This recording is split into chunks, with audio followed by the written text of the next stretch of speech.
And now the latest on President Trump's immigration crackdown. He signed into law a short time ago his administration's first piece of legislation. The Lakeland-Riley Act will give the administration greater power to deport migrants accused of committing a crime. It's a landmark law that we're doing today. It's going to save countless innocent American lives. Bipartisan measure requires the detention and potential deportation of people in the U.S. who illegally who are accused of theft and crimes before they've actually been convicted. The legislation is named after a 22-year-old Georgia student who was killed last year. The bill signing comes as immigration officers report thousands of arrests this week, including some in New York City. And one of the suspects, an alleged Venezuelan gang member, just appeared in court. Meanwhile, the arrests are also having a chilling effect on asylum seekers who don't have a criminal record. Eyewitness News reporter Janice Yu live in Jackson Heights with more. Janice.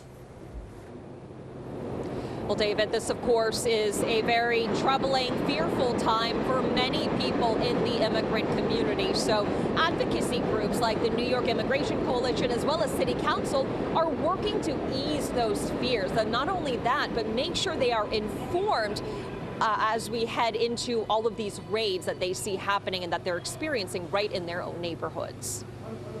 As the immigration crackdown continues and some retreat in fear, people all throughout New York are stepping up. We will stand together against hate and attacks that seek to divide us. We know that more support is needed for the community organizations defending and serving our neighborhoods during this very pivotal time. The New York City Council is providing more than $2 million in emergency funding to nonprofits helping immigrant communities and launching the first ever community interpreter bank. This all comes on the heels of Tuesday's multi-agency operation in the Bronx, Washington Heights, and Queens.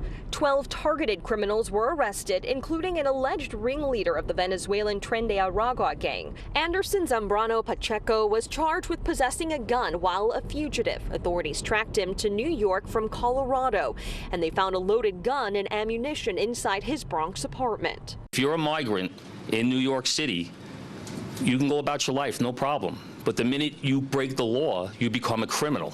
Then you become our problem. 8 other undocumented migrants were arrested and seen as so-called collateral damage. Mayor Eric Adams says he directed the NYPD to coordinate with federal authorities for this operation because the targets were wanted criminals, and so the cooperation did not violate the city's sanctuary city laws. Working with the mayor of New York City was fantastic. I talked to him 4 or 5 times last night about what we were doing, our operations, how they could support us. Critics are now pointing to this as just the latest troubling behavior by Mayor Adams, who's shown willingness to work with the Trump administration. The mayor and the president see millions of people, not only in this city, but across the country, as expendable. Well, ICE agents, have arrested just over 1,000 people across the U.S. today. Live in Jackson Heights, Janice Yu, Channel 7 Eyewitness News.